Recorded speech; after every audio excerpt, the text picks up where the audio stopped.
gitu.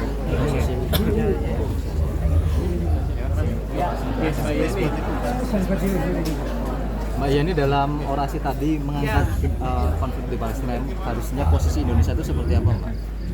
Posisi Indonesia yang paling penting gitu ya. Kita sekarang memperjuangkan yang namanya koridor kemanusiaan karena banyak sekali masyarakat, baik masyarakat Gaza juga ada penduduk Indonesia yang masih terjebak di sana. Saya kebetulan semalam sempat kontak-kontakan dengan salah satu dan itu masih sangat ketakutan bisa keluar dari sana. Saya sendiri sedang mengupayakan agar bisa keluar warga kita dari Gaza itu karena banyak pintu-pintu yang dijaga ini diblokade oleh Israel.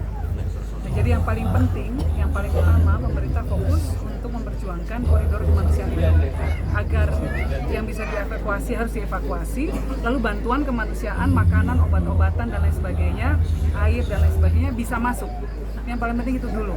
Nah yang kedua, kita tetap menuntut atau bukan menuntut, kita mendorong agar ada deeskalasi ketegangan. Ini kan ketegangannya meningkat luar biasa dan pasti akan ada serangan-serangan balasan dari Israel. Ini yang kita takutkan di sana. Nah, pemerintah Indonesia saat ini sedang menjadi anggota Dewan Keamanan PBB, harus memanfaatkan posisinya itu dengan sangat maksimal untuk melakukan lobby-lobby terhadap banyak negara. Ada banyak negara yang menginginkan agar terjadi deeskalasi atau penurunan ketegangan di sana. Salah satunya Norwegia misalnya. Itu bisa dilobi, dirangkul untuk bersama-sama mendesak agar semua melakukan gencatan senjata. Karena perang itu tidak akan menimbulkan kebaikan buat siapapun. Yang ada adalah korban jiwa di dua belah pihak. Ada dampak politik untuk Indonesia mungkin? Saya rasa, jadi kemarin sebetulnya konflik yang terjadi itu, kalau kita lihat analisa-analisa yang beredar gitu ya, itu kenapa sih ada pertanyaan, kenapa Hamas melakukan penyerangan mendadak tiba-tiba? Ada satu analisa yang mengatakan bahwa Hamas itu menyerang karena untuk menggagalkan perjanjian yang akan dibuat, normalisasi hubungan yang akan terjadi antara Israel dan Saudi Arabia. Jadi Hamas yang didukung oleh Iran ini sengaja melakukan serangan untuk menggagalkan normalisasi hubungan itu. Kenapa? Pertanyaannya mungkin kenapa kok Saudi ingin melakukan normalisasi hubungan dengan Israel? Karena Saudi takut dengan Iran. Jadi Saudi itu ingin mendapatkan senjata nuklir dari Amerika. Syaratnya Amerika adalah bahwa Saudi harus melakukan normalisasi hubungan dengan Israel. Nah, Saudi sudah siap-siap mau melakukan itu supaya apa? Bisa mendapatkan senjata nuklir. Senjata nuklirnya itu dipakai untuk menghadapi kalau tiba-tiba Iran agak bandel, itu dalam perspektifnya Saudi. Ya, nah, ternyata sudah mulai mendekat ini. MBS sudah bicara bahwa normalisasi sudah dekat, normalisasi hubungan antara Saudi dan Israel. Makanya Hamas yang di backup oleh Iran ini kemudian melakukan penyerangan. Ini yang terjadi. Jadi orang Indonesia juga harus harus lebih pintar menganalisa masalah yang ada. Ya, kita prihatin, kita sangat sedih sekali dengan kondisi yang terjadi di sana karena banyak sekali orang-orang yang tidak berdosa yang jadi korban karena ketegangan yang meningkat ini. Nah, jadi fokus kita adalah upaya-upaya kemanusiaan terhadap warga Gaza maupun warga Indonesia yang terperangkap di sana, ada sekitar 13 orang. Nah, bagaimana caranya mereka bisa segera dievakuasi? Ini Kan ya, Mas? Mbak Yani terkait dengan Capres, ini kan MK sedang menggodok batas usia Cawapres usia minimal jabatan.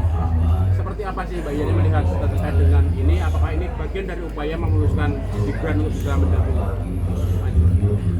Ya sebetulnya kalau upaya hukum itu sah-sah saja, semua orang berhak beraspirasi gitu ya. Dan masyarakat juga berhak punya penilaian. Adanya seperti itu. Jadi kita lihat aja prosesnya nanti seperti apa, hasilnya seperti apa. Ini kan baru minggu depan.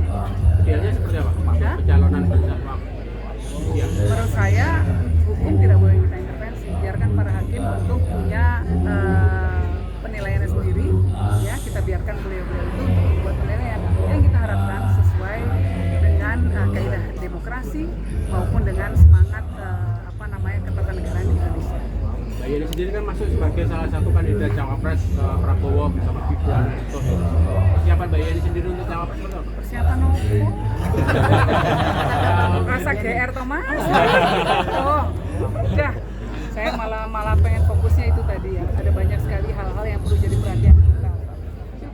penting, ya, pilpres memang sangat penting. Tetapi bahwa tanpa pilpres pun kita harus tetap berjuang untuk kepentingan masyarakat.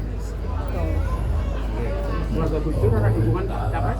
Nanti kita lihat cawapresnya dulu siapa, baru setelah itu kita akan melihat. Kalau saya pasti akan istiqoroh dulu. Setelah selesai istiqoroh, ya moga-moga mendapatkan ketetapan dari Informasi terkait TPN ikut Ganjar Pranowo masuk TPN dari yang berkembang di luar kemungkinan berkembang, berkuncup, berbuat.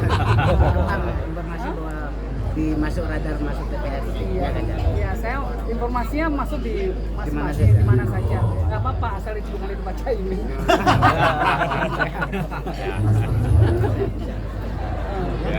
Tapi ini kan cuma ini ya, artinya bahwa saya mengapresiasi ada permintaan dari kedua calon untuk melibatkan kami dalam pemenangan nanti. Tapi